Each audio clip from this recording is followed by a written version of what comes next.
여러분 안녕하세요. 10월 14일 오늘의 투자 전략 시작하도록 하겠습니다. 네, 오늘의 결론을 한 줄로 요약하면 3050포인트까지는 견뎌라. 이 한 줄로 요약을 할 수 있을 것 같습니다. 자, 오늘 구체적인 내용들 들어가 보도록 하겠습니다. 네, 구독, 좋아요 한번 꼭 눌러주시고. 자, 첫 번째로 전일 뉴욕 증시를 잠깐 살펴보도록 하겠습니다. 뉴욕 증시장 하락이 아니죠. 네, 혼조 마감이었습니다. 혼조. 네. 다우지수만 살짝 빠지는 그런 혼조 마감인데요. 첫 번째는 미국 증시가 혼조를 마감했다. 실적과 통화정책과 경제지표 간의 치열한 싸움이었다. 네, 세 가지가 서로 섞여서 나타나는 모습을 보였습니다. 네, 어제 FOMC 의사록이 나왔는데요. 11월 중순에 테이퍼링을 개시하겠다. 네, 이건 해야 됩니다. 어제도 제가 강조를 했지만 불확실성을 없애야 됩니다. 차라리 어떤 프로세스를 가지고 시장과 소통하며 스케줄을 가르쳐주고 그 스케줄에 맞게 따북따북 하는 게 나을 것 같습니다. 네, 어제 미국 9월 CPI가 발표됐는데요. YOY로 5.4%나 상승했죠. 예, 전월비는 0.4%나 상승했습니다. 그런데 이미 시장이 알고 있는 지수였다는 거죠. 네, 5.4%, 심지어는 6% 근처까지 나올 것이다라고 예상을 했는데 이미 알려진 지수였기 때문에 심리적으로는 충격은 있었지만 그렇게까지 큰 시장에 타격을 입히지는 않았습니다. 네, 바이든 대통령이 물류 대란에 대해서 항만 운용 시간 연장을 지시했다. 네, 미국이 물류 대란이 심한 것 같은데 이유는 하나입니다. 힘든 일을 이제 하지 않겠다는 거죠. 네, 이 코비드의 또 가장 큰 특징이 사람들에게 더욱더 힘든 일을 하지 않게 합니다. 일자리가 더 많이 생기죠. 여러분 한국을 보십시오. 오토바이들을 그냥 쉽게 가서 3,000원 하고 배달하고 3,000원 받고 4,000원 받고 쉬운 일자리가 생기지 않습니까? 미국도 마찬가지입니다. 어마어마한 배달 관련 오토바이만 있으면 차만 있으면 할 수 있는 배달 관련 일들이 많습니다. 또 미국은 서비스 가격이 임금들이 크기 때문에 높기 때문에 이쪽으로 사람들이 많이 쏠려 들어가는 거죠. 네, 부대에서 항만에서 힘들게 일하는 것들을 하지 않을 확률이 높습니다. 이런 사람들의 인식의 변화, 일자리에 대한 어떤 가치관의 변화가 크게 작용을 하고 있는 게 아닌가. 그 이면에는 그런 모습이 있지 않는가 이렇게 생각을 해봅니다. 다음으로는 푸틴이 유럽 요청 시에 천연가스 공급을 확대하겠다. 네, 정치적 수사죠. 그렇지만은 뭐 천연가스 시장에 좋은 영향을 미치는 건 사실입니다. 네, 푸틴은 이번 기회에 유럽에 자기 말 잘 듣는 사람들을 좋아하고 다루는 그런 법을 벌이는 거죠. 가장 깔끔했던 독일의 메르겔이 이번에 떠나지 않습니까? 떠나자마자 푸틴이 이제 자기 발톱을 세우는 거죠. 네, 조심을 해야 되지만 경제적인 측면에서는 나쁜 소식은 아닌 것 같다. 네. 유가가 침체기에 들어갈 가능성, 경기 침체기에 들어갈 가능성으로 소폭 하락 마감이다.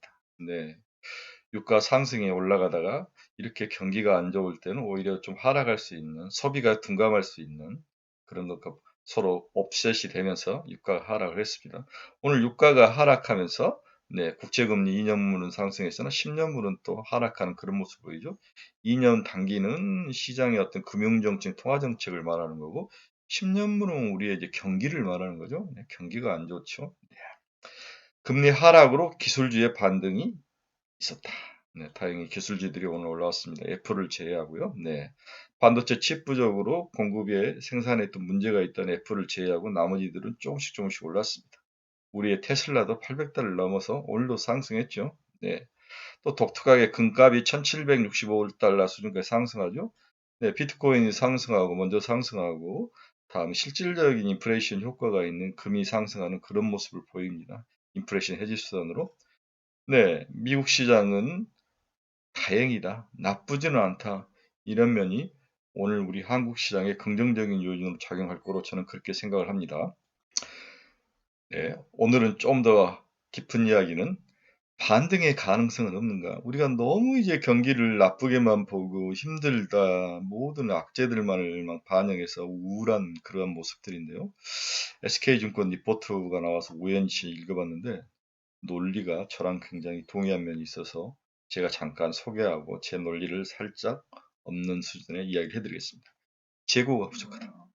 네, 생각보다도 전 업종에서 재고가 부족한 게 아니라 일부 업종, 3분의 2 정도 업종에서 재고가 부족합니다. 그린 인플레이션이 약해지고 있다. 네. 이제 인플레이션도 순간적으로 그린으로 옮겨가는 그 과정에서 나오는 마찰적 인플레이션인데요. 네. 그리고 소비가 다시 살아날 것이다.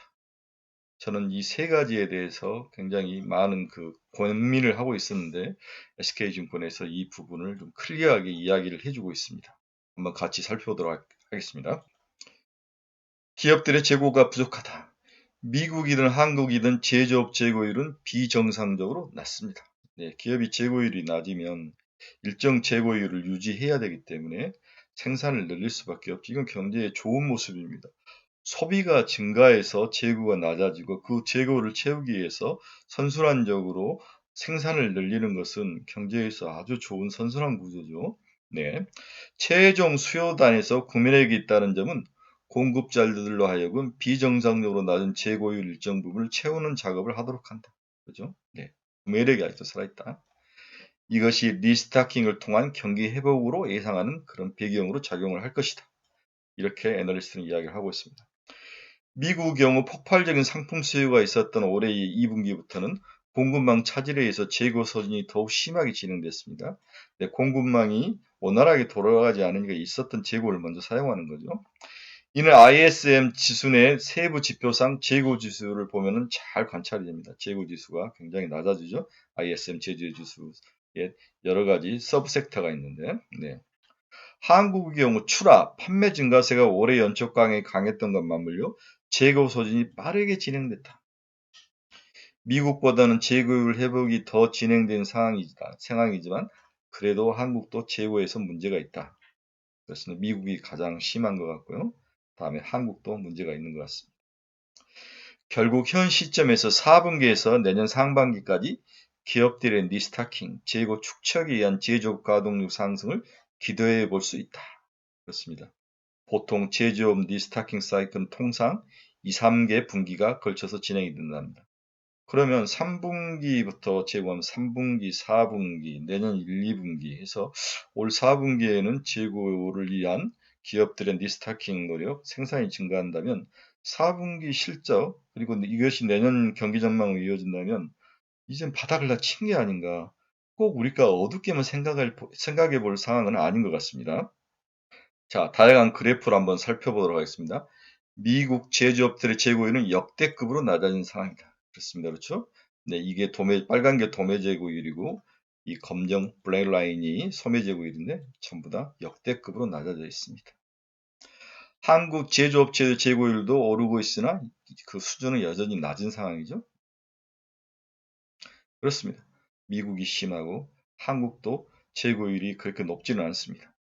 좀 희망적인 그런 모습을 그래프로 볼 수 있습니다.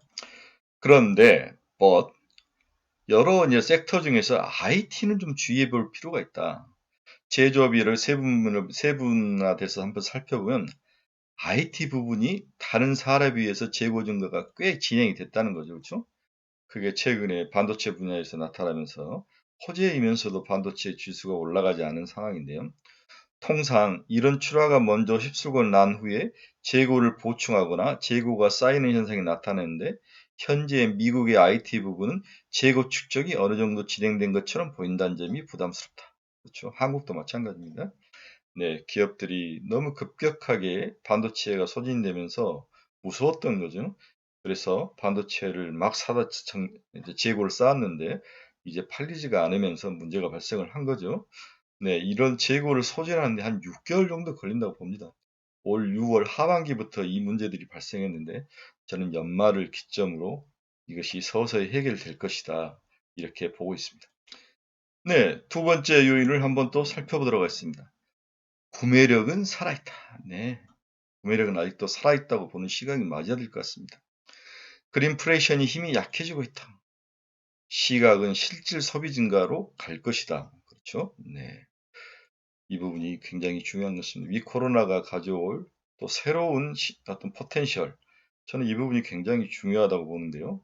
이 부분에 대해서 우리가 이제는 기대감이 좀 가지고 봐야 될 게 아니라 기대감이 또 시장에 서서히 반영될 걸 보고 있습니다. 네. 델타 변이가 마지막을 향해 달려가고 있는 중이다. 네, 델타 변이가 11월부터는 윗 코로나가 곳곳에서 시작된다. 세계 이제 모든 나라들이 이제 이제 클로즈 한 나라는 없죠. 우리나라도 심지어 이제 오픈이었는데, 네, 저희 회사 앞에 이제 생맥주집을 가도 4명, 6명 앉는 건 기본이죠. 주인이 물어보지도 않더라고요. 네, 맞으셨죠? 예, 앉으십시오, 드십시오, 이런데요. 네, 당장 우리 주변만 보더라도 회사는 2, 3개월 이어온 재택근무를 정상화시켰죠. 네. 아울렛은 쇼핑하는 사람들은 인산인해죠. 네, 주말에 한번 가보십시오. 유명 식당은 전과 달리 수십 팀이 대기하면 줄 서 있는 게 다반사입니다. 네. 저녁 약속도 하나둘 더해가면서 주류 소비도 늘고 있는 거죠. 그렇죠? 네. 한 축에서는 그린플레이션과 함께 병목 현상이 경제에 부담을 가중시키고 있지만 다른 한 축에서는 활동성을 늘릴 채비를 하고 있다는 점을 무시할 수 없다. 그렇습니다. 우리가 경제를 꼭 절망적으로 볼 필요는 없습니다. 윗 코로나가 된 이후에 어떤 모습으로 세계 소비자들이 소비를 하고 있고 그게 수치적으로 어떻게 나타나는가를 확인해 볼 필요가 있는 거죠. 그렇지만 모든 부정적인 것들이 먼저 선반영된 관계로 이제는 꼭 부담을 가지고 볼 필요는 없다고 보셔야 됩니다. 자, 그래프로 한번 또 확인을 해 볼까요? 미국 가계 잉여 소비 여력은 여전히 소비 지출액의 14%에 달한다. 그렇죠. 잉여 소비 여력, 향후에 소비할 수 있는 능력이 이 선이 가계의 가처분 소득 과거의 라인인데 이 선을 따라서 가처분 소득이 향후에 쭉 올라갈 거라고 가정하는데 미국의 가처분 소득이 이 평균 라인을 이탈하지 않고 위에서 머물고 있는 거죠. 그렇죠? 개인 소비 지출도 이렇게 리니어하게 부드럽게 갈 것이다라고 보고 있는데 이제 겨우 그 선에 맞닿아 있는 거죠. 네. 이런 면들이 나름대로 긍정적이다고 볼 수 있습니다. 자, 다음으로 오늘의 투자 전략을 요약해 드리겠습니다. 여전히 개별 종목 강세장이 예상이 되고 있습니다. 2차 전지, 자동차. 네, 요즘 이번 주 들어서 자동차가 방점을 찍고 올라오는데요. 뒤에 좀 자세히 설명을 해 드리겠습니다. 메타버스, 의류, 일부 대형 인터넷 플랫폼 기업 이 바닥을 쳤죠. 네이버와 카카오는 매수 타이밍이라고 볼 수 있습니다. 에너지 관련주들은 이제 대신에 에너지 관련주들은 이제 주의가 좀 필요합니다. 그렇죠? 네. 어제 시장에 굉장히 독특한 게 대주전자주라든지 다음에 LNF가 올랐는데 IM이라는 그 PE가 있는데 여기에 LG 에너지 솔루션, LG화학의 돈이 5천억이 들어간 것 같아요. 그래서 브라인드 펀드로 들어갔는데 여기에서 자기들의 2차 전지 관련된 여러 가지 서프라이 체인에 있는 기업들에 대해서 투자를 하는 거죠. 아마 그런 의미에서 대주전자하고 LNF도 여기에 포함이 된 것 같습니다. 대주전자는 여러 번 말씀드렸지만 공장 증설을 해야 됩니다. 돈이 필요합니다. 하지만 지분이 희석되기 때문에 유상증자를 하기 좀 어려운 상황이죠. 그래서 LG 에너지 솔루션이 자기들의 서프라이 체인을 튼튼하게 해서 양극재는 이미 가지고 있으니까 음극겠죠. 네, 이런 쪽으로 굉장히 노력을 하고 있는 중인데 거기에 대주전자재가 포함이 되는 것 같습니다. 그래서 800억 정도의 전환사채를 발행했는데 대주전자재료 전환사채를 IMM 크레딧 솔루션이라는 회사가 산 거죠.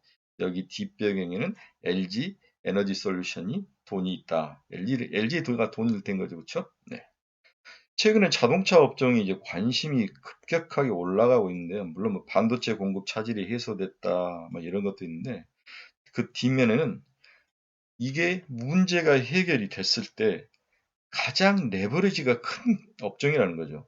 즉 반도체가 공급이 됐을 때 그 수만하게 서 있는 대기자 수요를 통해서 보면은 영업이익률이라든지 매출이 폭발적으로 증가할 수 있는 몇 안 되는 업종 중에 하나가 바로 자동차 업종이라는 거죠. 미국 정부나 세계 각국 정부들이 이 반도체 공급 차질에 대해서 굉장히 노력을 하면서 문제를 해결하고 있기 때문에 올 4, 4분기부터는 문제가 해결될 거로 보고 있습니다. 그러면 이들의 그 매출액이나 영업이익이 이렇게 리니어하게 올라가지 않고 이런 식으로 샤플리 폭발적으로 올라가는 레버지가 크다는 거죠. 이런 포텐셜에 대해서 시장 애널리스트들이나 시장 분석가나 투자자들이 이 좋은 점들을 보고 공격적으로 매수에 나서고 있는 게 아닌가. 문제는 지속성입니다. 과연 지속할 수 있을까? 이 부분에 대해서 의문점이 많죠. 우리가 너무나 많은 트라우마를 가지고 있죠. 네, 올 연초에 자동차 너무 좋아해서 샀다가 지금까지 물려서 늪속에서 허덕이지 않습니까? 이런 면들이 투자자들은 주저주저 하고 있는데 저는 개인적으로 당분간 자동차 업종이 10월 말 내내 리더의 모습으로 나설 것이다. 이렇게 보고 있습니다. 다음으로 MSCI 편입 관련 종목들이 조금씩 오르고 있는데요. 여러분들도 체크해 놓고 자기들이 여기에 편입된 종목을 보유하고 있다면 팔지 말고 좀 더 들고 갈 필요가 있습니다. LNF, 크랩턴, FNF, 카카오게임즈, 일진머티를 지금 5종목인데요. 대신 빠지는 종목도 있을 것 같습니다. 대우조선해양, 롯데쇼핑, CJ 대한태운, BGF 리테일, CJ 등인데 들어가는 종목과 나가는 종목을 잘 구별하셔서 하셔야 돼요. 이게 결정적이지는 않습니다. 하지만 대부분 다 예상한 대로 들어가는데 여러분들이 꼭 자기 종목이 여기에 포함이 됐는지를 꼭 보시기 바랍니다. FNF가 들어가냐, FNF 홀딩스가 들어가냐, 저도 어제 헷갈렸는데 FNF가 들어갑니다. 저희 카페 회원이 저한테 질문하셨는데 FNF가 들어간다면 포함이 될 거로 예상을 하고 있습니다. 자, 오늘부터는 석유 공급업체 도매업에 좀 주의할 필요가 있어요. 네, 어제 보니까 유가가 이제 빠지면서 뭐 흥구석유, 중앙에너비스, SNH에너지 저는 이제는 매도가 이익 실현 가격으로 보고 있습니다. 제 개인적인 생각이니까 여러분들이 스스로 선택하시기 바랍니다. 원자력 섹터도 저는 굉장히 주의할 필요가 있다고 봅니다. 이게 단기 기술적 반등에 그칠 가능성 쫓아가면 안 됩니다. 저는 이렇게 순환매로 도는 종목을 아주 싫어하는 사람 중에 한 사람인데 이런 종목을 사서 물리면 3개월날 늪속에서 고생하십니다. 정말 가슴앓이 많이 하시더라고요. 네. 제 카페 회원들 중에서도 이 순환매로 고생하신 분들이 참 많은데 주의가 필요합니다. 저는 추격 매수는 아니라고 이미 물려 있다면 기다리셨다가 여기서 플러스 한 10% 정도, 네, 그 정도 상승이 오면은 이익을 실현하고 빠져나오셔야 될 것 같습니다. 가스 섹터도 좀 주의할 필요가 있습니다. 러시아발 공급 증가로 해서 이익 실현을 각이다. 물론 올 겨울이 춥거나 그러면 다시 오를 수는 있죠. 그렇지만 공급이 바닥을 쳤고 이제 공급이 늘어날 가능성이 있기 때문에 주의할 필요가 있다. 반대로 위코로나주는 여전히 좋아 보입니다. 저는 의류를 좋아하는 원래 항공을 좀 좋아했는데 의류로 좀 바꿨는데 의류가 실질적으로 숫자가 찍힙니다. 한국은 기대감만 있죠. 네, 숫자적으로 아직도 문제가 있는데 의류는 숫자가 찍힙니다. 그래서 한세실업, FNF, TBH 글로벌 추천하고 있습니다. 오늘에 또 갑자기 제가 어제부터 보면 관심이 눈에 확 들어온 건 골프존입니다. 네, 이미 이제 골프 좋아하시는 분들은 1차 상승을 마쳤는데요. 네, 골프존에 가면 예약하기 참 힘들다고 그럽니다. 저는 골프를 치지 않는데 골프존 당분간 좀 올라가려 해서 단기 투자적으로 단타를 하신 분들은 오늘 한번 샀다가 플러스 10에서 15% 정도 오면 한번 해볼 만합니다. 좀 눈에 들어온 종목 중에 하나 있습니다. 다음으로 또 제 눈에 들어오는 것은 SITC 제약바이오 중에서 미국 면역 항암 학회에 들어가는 초록을 발표하거나 거기에 부스를 차린 그런 기업들이 좀 눈에 들어오는데요. 제약바이오 이거 이렇게 들어갔다가 트라우마 입으신 분들 참 많으시죠. 네, 주의할 필요가 있습니다.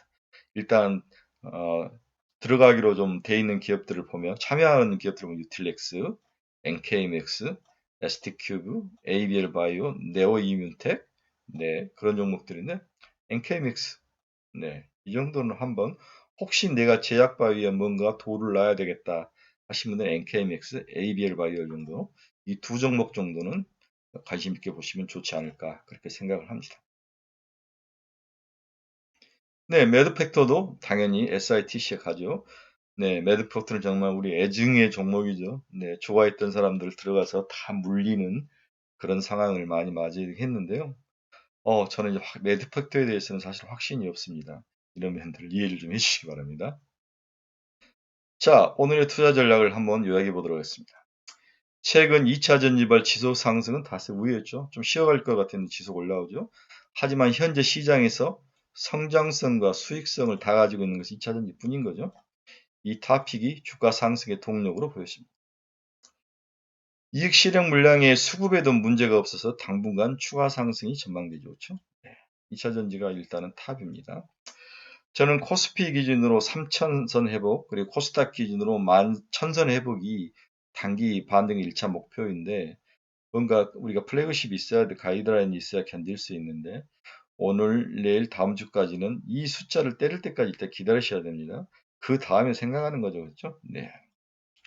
다음으로는 어제도 이야기했지만 이제 테이퍼링이란 단어, 물가 상승, 유가 상승 이런 단어가 급속히 희석되고 있다는 거죠. 즉 너무 익숙해져 가는 거죠. 항상 익숙해지면 관심에서 무감각해집니다. 그러면 투자자들도 이걸 벗어나는 쪽으로 투자가 이루어지는 거죠. 너무 공포감을 주고 우리를 3천 이하로 브랜드통으로 밀어 넣는데 이제 이런 단어들이 서서히 희석되고 있다는 거죠. 놀라지 않는다는 거죠. 나도 알아. 나도 공부 다 했어. 나도 이게 악영향을 줄 줄 알아. 이렇게 경제 주체자들이 그리고 투자자들이 인식할 때부터 희석된다는 거죠. 그렇죠? 네, 중요한 포인트로 보였습니다. 이제 시장은 위코로나 정부가 이제 곧 있으면은 우리나라 위코로나 대책을 발표할 건데 이쪽으로 희망이나 그리고 내년 전망 쪽으로 급속하게 시각이 움직일 것 보고 있습니다. 이제 10월 말 되면 각 증권사들이 내년 전망 이런 발표들이 나오고 또 여러 유튜버들이 자기 생각을 이야기하고 이러면서 급속히 내년 좋은 종목들을 선취 매수하는 쪽으로 가고 있는데 여기에 이제 대주주 배당 문제, 과세 차익 문제가 이제 섞이면서 그 마지막 고비를 넘어야 되는데 올해는 이제 일부 종목들이 수익이 많이 났기 때문에 그런 종목들에 대해서는 미리 좀 조심을 하고 올라올 때마다 소폭씩 줄여야 되는데 그런 종목이 2차 전지가 포함이 된다는 거죠. 이 부분 참 아이러니합니다. 그렇죠? 네. 그래서 2차 전지는 향후에 양날의 검일 것이다. 좋은데 양도세 문제에 걸릴 것이고 어느 선에서 적정 밸런스를 맞춰서 치고 빠지고 나올 것이냐. 이것은 정말 예술이라고 볼 수 있는 거죠. 관심을 가지고 보셔야 됩니다. 자, 2차 전지, 메타버스, 그리고 최근에 가장 핫한 자동차 섹터, 그리고 일부 플랫폼 기업들 반등이 전망돼서 아까 3천인데 3천 저는 50까지 기술적 반등이 이뤄질 것 같습니다. 일단 지속 보유를 추천합니다. 네, 오늘의 결론은 3050포인트까지 견뎌라. 미리 다 선빵 다 맞았다. 많이 아파. 네, 많이 맞았죠. 선빵 많이 맞은 거 오히려 호재입니다. 예.